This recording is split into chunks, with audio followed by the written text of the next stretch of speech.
धाकड़ खबर, बेखौफ सुबह, बेबाक अंदाज। धाकड़ खबर में आपका स्वागत है। मैं आपके साथ हूं अकरम रईस खान। पिछली खबर की शुरुआत में भी मैंने कहा था कि बात निकलेगी तो फिर दूर तक जाएगी, और बात निकलकर वाकई में दूर तक चली गई है। पर क्या बात वाकई में मंजिल तक पहुंच पाएगी, उससे कुछ हासिल हो पाएगा, या फिर से एक बार नफरत का बाजार गर्म करके तमाम चीजों को ऐसे ही छोड़ दिया जाएगा? ये बात औरंगजेब को लेकर जो बयान दिया है अबू आसिम आजमी ने, उसके बाद खड़ी हो रही है। लास्ट इंटरव्यू मैंने जो आपके सामने किया था डॉक्टर राम पुनियानी जी का, तो उसमें आखिर में मैंने आपसे ये कहा था कि हम बताएंगे उनसे बात करते हुए कि कब कब किस किस हिंदू राजा ने कहां कहां पर कैसे कैसे मंदिरों को तोड़ा है। लेकिन वो बातचीत आज हम नहीं कर रहे हैं, क्योंकि बीच में मुद्दा और बड़ा हो गया है। और मुद्दा अब पहुंच गया है जय सिंह पर, मुद्दा पहुंच गया है मान सिंह पर, मुद्दा पहुंच गया है उदय सिंह राठौर पर। तो ये तमाम जो लोग हैं ये मुगलों से जुड़े हुए हैं। तो अब ये बहस शुरू हो गई है कि भैया जब मुगलों का नाम लेने पर इतनी आपत्ति हो रही है कि उन्हें आक्रांता, नफरती, न जाने क्या क्या बताया जा रहा है, तो उनका साथ देने वालों के खिलाफ कार्रवाई क्यों नहीं हो रही है, उनको बीजेपी सत्ता में क्यों बैठा रही है?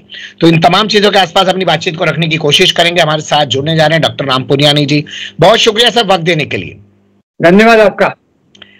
एक तो आज के मुद्दे की अगर हम शुरुआत करें, और उससे पहले अगर मैं आपसे एक और सवाल करूं जो सांबा फिल्म के बाद खड़ा हो रहा है, छावा फिल्म के बाद सॉरी खड़ा हो रहा है, कि गोलवलकर और सावरकर जो आरएसएस बीजेपी के बहुत बड़े आइकन हैं, वो क्या कहते थे? आपने बताया भी है, आपके कई वीडियो सोशल मीडिया पे वायरल भी हैं, थोड़ा सा बता दीजिए सर। जी देखिए, सावरकर जो है, विनायक दामोदर सावरकर, जो उन्होंने हिंदुत्व की किताब लिखी, हिंदुत्व की राजनीति की नींव डाली, उसी को आरएसएस ने उठा के हिंदू राष्ट्र की बात की। तो सावरकर अपनी किताब हिंदू पदपादशाही में लिखते हैं कि जो संभाजी महाराज थे, वो थे तो बहादुर, पर वो कुछ दुर्गुणों से ग्रस्त थे। वो दुर्गुणों जो उनके जीने की शैली के हिसाब से उन्होंने कहा था कि वो व्यसनी थे और दूसरी चीजों में अपना ध्यान काफी डालते थे, इसलिए उन्होंने उनकी आलोचना भी की है। और जहां तक माधव सदाशिव गोलवलकर, आरएसएस के दूसरे सरसंघ चालक का सवाल है, उन्होंने तो स्पष्ट रूप से कहा कि संभाजी महाराज को औरतों का और शराब का बहुत व्यसन था, इसलिए वो राज्य करने लायक नहीं थे। गोलवलकर यहाँ तक लिखते हैं। पर अब आगे थोड़ा सा मैं जोड़ देता हूँ कि अब इसको एक ब्राह्मण गैर ब्राह्मण के रूप में भी देखा जा रहा है। राष्ट्र की जो राजनीति है उसमें जो ब्राह्मणवादी लोग हैं वो ज्यादातर मराठाओं के खिलाफ रहते हैं। तो कई लोग जो संभाजी महाराज के समर्थन में बात कर रहे हैं, उनको ये महान ये करते हैं, तो वो कह रहे हैं कि क्योंकि ये ब्राह्मणवादी थे लोग, पेशवावादी थे, इसीलिए उन्होंने इस प्रकार की बातों को करके संभाजी महाराज को बदनाम करने की कोशिश की है। अब ये थोड़ा सा मैंने कल आपको बताया कि इसका एक और सबूत यह है कि वो इस प्रकार के व्यभिचारी थे कि शिवाजी महाराज ने खुद उनको एक बार कैद कर लिया था, और वो इसी आरोप पर कि एक ब्राह्मण महिला के खिलाफ उन पर इस प्रकार का एक गलत काम करने का आरोप था, तो उसके कारण शिवाजी महाराज ने भी उनको एक बार कैद किया था। ये भी इसका भी वृतांत हमको मिलता है। क्या ब्राह्मण और मराठों के बीच की जो रस्साकशी है वो आज भी बरकरार है? क्योंकि देवेंद्र फडणवीस जो खुद एक ब्राह्मण है, उनकी पार्टी इस पूरे मामले पर खामोश बैठी हुई है, सिर्फ बोल बचन दे रही है, कोई एफआईआर हंगामा नहीं कर रही है। लेकिन जो शिंदे वाली शिवसेना है वो ज्यादा उछल उछल कर बात कर रही है, वो अपने आप को मराठा मानते हैं। तो क्या आज भी ये चीज बरकरार है? देखिए, महाराष्ट्र में ये राजनीति का मुख्य केंद्र बिंदु रहा है, क्योंकि आप देखिए मराठा जब सत्ता पे आए और उन्होंने देश के बड़े भाग पर कब्जा किया, तो मराठा जो वंशज थे उसके बदले पेशवा जो ब्राह्मण थे वो पूरा काम संभालते थे। वो केवल इन राजाओं को आदर देते थे, पर इनके पास किसी प्रकार का व्यावहारिक काम उनके पास नहीं था, ज्यादा काम पेशवाओं के पास था। तो वैसे ये जो मैंने एक किताब का हवाला दिया था, जेम्स लेन की किताब जो थी, उस पर ये आरोप था कि उन्होंने जो पुणे में एक केंद्र था, उसमें उन्होंने ब्राह्मणों से मिलकर वो जानकारी जमा की, जिसके आधार पे उन्होंने अपनी किताब लिखी, जो एक उनको लगता है कि वो गलत है। तो यानी कभी भी शिवाजी महाराज पे आक्षेप करने वाली या संभाजी महाराज पे आक्षेप करने वाली चीजों को ब्राह्मणवाद से भी जोड़ा जाता है। यहाँ दोनों चीजें हैं। चलिए, बिल्कुल सही है, और वो आज भी हमें दिखाई दे रहा है राजनीति में भी, जो वर्तमान हमारे देश के अंदर चल रही है। खैर, अब बढ़ते हैं आगे। एक नाम उभर कर सामने आया है कि जब औरंगजेब जो है लड़ने के लिए पहुंचे संभाजी महाराज से, तो उनका जो एक कमांडर था उसका नाम राठौर बताया जा रहा है। सर, मैं पूरा नाम आपके सामने लेने की कोशिश करता हूं, उदयभान सिंह राठौर। तो ये क्या वाकई में था? देखिए, मैं इसके बारे में ज्यादा नहीं कह पाऊंगा, पर इसलिए सच्चाई हो सकती है। वो इसलिए सच्चाई हो सकती है, मैं केवल एक अपनी राय जाहिर कर रहा हूँ, इसका कोई स्रोत मैंने देखा नहीं है। पर जिनने ये कहा है वो किसी सच्चाई के आधार पर कहा होगा, और मैं इस आधार पे इसको मानता हूँ, क्योंकि औरंगजेब के प्रशासन में, जैसे मैंने आपको बार बार बताया कि हिंदू राजाओं की संख्या जो औरंगजेब के साथ जुड़े हुए थे, उनके वफादार थे, उनके लिए लड़ाइयां करते थे, उनके लिए उनके राज्य विस्तार में उनकी मदद करते थे, उसमें राजपूत और दूसरे राजाओं की संख्या 33-34% ऐसा कुछ है। तो इसलिए थोड़ा प्रश्न भी लग सकता है कि हो सकता है वो उदयभान सिंह राठौर होंगे, जो औरंगजेब के सेनापति होंगे उस समय। इसमें कोई बहुत बड़ी बात नहीं लगती। और जो लोग ये कह रहे हैं कि शिवाजी को जो गिरफ्तार करने वाले हैं वो भी जो है हिंदू राजा ही हैं और औरंगजेब के साथ मिलकर वो सब चीजें कर रहे थे। जी, ये तो कल शायद मैंने आपको बताया था कि शिवाजी महाराज के जब उनके राज्य का विस्तार हो रहा था, तो औरंगजेब उससे काफी व्यथित था। तो उसने अपने जो सेनापति को भेजा था, उनका ओहदा था राजा। जैसे मनसबदारी में 5 हजारी, 7 हजारी, 10 हजारी और उसके ऊपर राजा, तो वो थे राजा जय सिंह। और उनको एक और भी खिताब मिला हुआ था, वो तो मिर्जा। तो उनका नाम मिर्जा राजा जय सिंह ये आए थे, जिन्होंने जो शिवाजी महाराज को औरंगजेब के दरबार में ले गए थे। औरंगजेब खुद तो यहाँ नहीं आए थे शुरू में, वो तो बाद में आए दक्कन के साम्राज्य करने। तो उनके जो सेनापतियों के माध्यम से करते थे, तो शिवाजी महाराज के खिलाफ जो आए थे वो थे मिर्जा राजा जय सिंह। तो क्या उनके खिलाफ क्यों नहीं बोला जाता है? उन लोगों को सत्ता में बैठाती है बीजेपी आरएसएस के लोग, उनके खिलाफ क्यों नहीं बोलते कि तुम लोग तो औरंगजेब का साथ दे रहे थे, अगर औरंगजेब क्रूर था तो तुम लोग कहां के महान हुए? देखिए, मेरा देखने का नजरिया पूरा अलग है। मेरे ख्याल से राजाओं को आज के मानदंड से हम नहीं आंक सकते। आज भारतीय संविधान है, आज United Nations charter of human rights है। आज इस प्रकार से एक राज्य दूसरे राज्य पर हमला करे तो सब जगह तबाही मच जाती है। तो ये जो दोनों तरफ से किया जा रहा है, मैं उसका समर्थन नहीं करता। एक तरफ से औरंगजेब का बहुत गुणगान करना कुछ लोगों द्वारा, और दूसरी तरफ से औरंगजेब को एक खराब राजा, क्रूर राजा, निर्दयी राजा, हिंदू विरोधी राजा कहना, मैं दोनों चीजों का समर्थन नहीं करता। क्योंकि देखिए, राजाशाही के जो तौर तरीके थे, उसका हम आज के मानदंड से उसको कैसे नाप सकते हैं?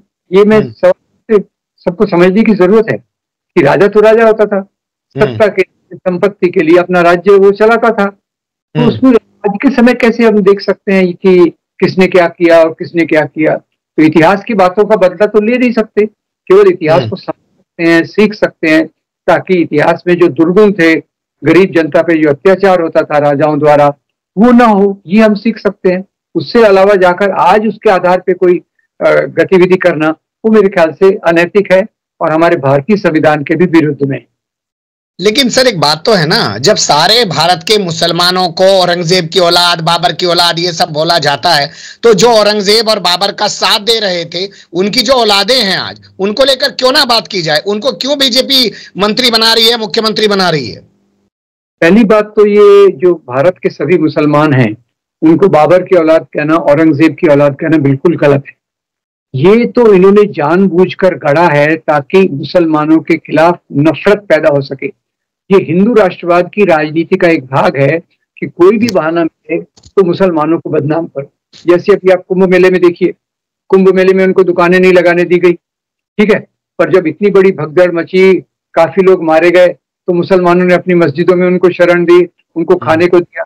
और हिंदू सांप्रदायिक राजनीति ये मुसलमानों को किसी न किसी प्रकार से टारगेट करना चाहती है, इसीलिए पूरा चित्र नहीं देखती। जो आप कह रहे हैं कि भाई पूरा चित्र देखो, औरंगजेब के साथ इतना आपकी नाराजगी है, तो मिर्जा राजा जय सिंह के साथ क्यों नहीं है? आपका तर्क मैं समझता हूँ, पर मैं इस तर्क परे जाता हूँ और ये बताता हूँ कि ये जो हिंदू राष्ट्रवादी राजनीति है, जो पुराने मुसलमान राजाओं के आधार पे आज के मुसलमानों के खिलाफ नफरत फैला रही है, पुराने मुसलमान राजाओं के खिलाफ बात करके आज के मुसलमानों को जो निशाना बना रही है, मैं उसी राजनीति का पूरा विरोध करना चाहता हूँ, इस तरीके का भी विरोध करना चाहता हूँ कि आप इतिहास को इस प्रकार। ये बात कहां तक ठीक है कि जयसिंह के नाम पर जयपुर है, जयपुर का नाम बदलो अब? अब जयसिंह तो बहुत बड़ा राजा था। आपको बताऊं, ये जो ताजमहल की जमीन है ये जयसिंह की थी जी। जयसिंह से वो जमीन खरीदी गई द्वारा। तो जयसिंह भी एक बड़ा राजा था। जयपुर का जो उसके आधार पे बना वो भी सब हमारा इतिहास है। अब इतिहास में सिर्फ हम, मेरे को एक नारा लगा दिख रहा है, खोदो इंडिया। नेहरू का नाम, नेहरू का एजेंडा था बनाओ इंडिया, निर्माण करो इंडिया। अभी की जो राजनीति है जो नफरत के आधार पे अपने आप को बैठाती है, वो खोदो इंडिया के नाम पे चल रही है। इसलिए बोल रहे हैं कब्र भी खोदो, जो बेचारी सीधी सादी कब्र है जो भी हो, और एक खोद के कहाँ तक आप खोदोगे। कहीं ने तो मजाक में कहा हम इतना खोदते चले जाएंगे कि दुनिया के दूसरे छोर अमेरिका में पहुंच जाएंगे। जो सब चलिए खैर, आपने खोदों की बात की तो एक मुद्दा और उठ गया है। कहा जा रहा है कि ब्राह्मण था, बीरबल ब्राह्मण था, तानसेन, ये क्या कर रहे थे वहां पे? मानसिंह को लेकर भी सवाल उठाए जा रहे हैं कि इनके खिलाफ भी आज कार्रवाई होनी चाहिए, ये भी मुगलों के साथ मिलकर अत्याचारी बने हुए थे। अब देखिए, अकबर के दरबार में बीरबल थे, राजा ये अकबर के सेनापति मानसिंह थे, राजा टोडरमल उनके खजांची थे। ये बात तो सामान्य बात है। उस बात के बावजूद इनकी चालाकी देखिए कि अकबर के खिलाफ जो भी कुछ कहते हैं, पर ये बातों को नहीं लेते कि भाई ये राजा भी अकबर के साथ में थे। और मैंने एक को कहते हुए सुना है, जो भी शायद सच होगा, कि भारत के महान सबसे लोकप्रिय कवि गोस्वामी तुलसीदास जी के बारे में जब अकबर को पता चला तो उन्होंने अपने दूसरे कवि जो उनके दरबार में थे, उनका नाम मैं भूल रहा हूँ, उनको कहा कि भाई तुलसीदास जी भी को ले आइए, मेरे 9 रत्न हैं, 10 रत्न हो जाएंगे। पर तुलसीदास जी का मुझे कहीं नहीं जाना, मैं अपने यहाँ ठीक हूँ। तो ये हिंदू मुसलमान का सवाल है ही नहीं, बनाम राजा का राज्य है सवाल है, जिसको आरएसएस बीजेपी बहुत चालाकी से। अब मैं ये उपमा बार बार देता हूँ कि एक चित्र बहुत बड़ा है, चित्र के कॉर्नर में एक चीज है, पूरा चित्र कुछ और बताता है। तो ये कॉर्नर की चीज को लेके बैठे हैं कि औरंगजेब ने संभाजी पे अत्याचार किए, या फिर औरंगजेब ने शिवाजी महाराज को पकड़वाया वगैरह वगैरह। ये एक छोटी चीज है। बड़ी चीज ये है कि शिवाजी महाराज ने अपने राज्य की स्थापना की, मराठा राज्य बहुत बड़ा, बाद में मुगल सल्तनत ये भी कमजोर हुई, ये भी बात है, और उसके बाद अंग्रेज आए। तो ये सब चीजों को देखने के बदले उनको ये धर्म की अफीम, धर्म की लोगों को चटानी है, इसलिए ये काम कर रहे हैं। बिल्कुल आप सही कह रहे हैं कि धर्म की अफीम उनको चटानी है, और धर्म की अफीम का जो नशा है वो शायद इतना चढ़ गया है, जिस तरीके से अबू आजमी ने कहा कि भैया मेरे पे एफआईआर क्यों करते हो, जिन्होंने किताब लिखी है जिसमें से डॉक्टर राम पुनियानी का भी नाम है और अवध ओझा का भी नाम है और कई सारे लोगों का वो नाम लेते हैं, उनकी किताबों को बैन कर दो। तो ये तक नौबत आ सकती है क्या सर? देखिए, मैंने तो औरंगजेब पे कोई किताब नहीं लिखी, हाँ लेख लिखे हैं और वीडियो बहुत बनाए हैं। मेरे 5-6 वीडियो हैं, कुछ आपके साथ हैं, कुछ मेरे यूट्यूब चैनल पे हैं, डॉक्टर राम पुनियानी यूट्यूब जो है उस पे मैंने 6 साल पहले बनाया था वीडियो। क्योंकि देखिए, मेरी तकलीफ ये है अकरम भाई कि मैं देख रहा हूँ कि आज इतिहास को नफरत के हथियार के रूप में इस्तेमाल किया जा रहा है।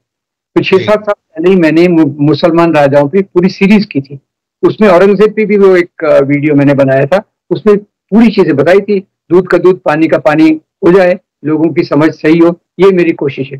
किसी का गौरवान्वित करना या किसी को डेमोनाइज करना, ये मेरा उद्देश्य बिल्कुल नहीं है। और मैं राजाशाही को राजाशाही के रूप में देखता हूँ, लोकशाही उससे पूरी अलग है। बिल्कुल, आपने जो ये लाइन कही है ना सर, कि हम लोगों के सामने चीजें रखना चाहते हैं, बाद में वो खुद तय करें। एक मुर्गे की टांग पकड़कर ना लटक जाएं, ताकि उनको बताना मुश्किल हो जाए कि मुर्गे के 2 टांग होती हैं। लेकिन वही हालात फिलहाल वर्तमान समय में देश के अंदर बनाए जा रहे हैं। अभी हमारा मुद्दा बाकी रह गया है, हम बात करेंगे अगली बार आपसे कि कहां कहां कैसे कैसे कब कब किस हिंदू राजा ने किस हिंदू राजा के मंदिरों को तोड़ा और क्यों तोड़वाया। बहुत शुक्रिया, आपने वक्त दिया। फिर आपके साथ किसी और मुद्दे पर जुड़ने की करेंगे कोशिश। धन्यवाद अकरम भाई।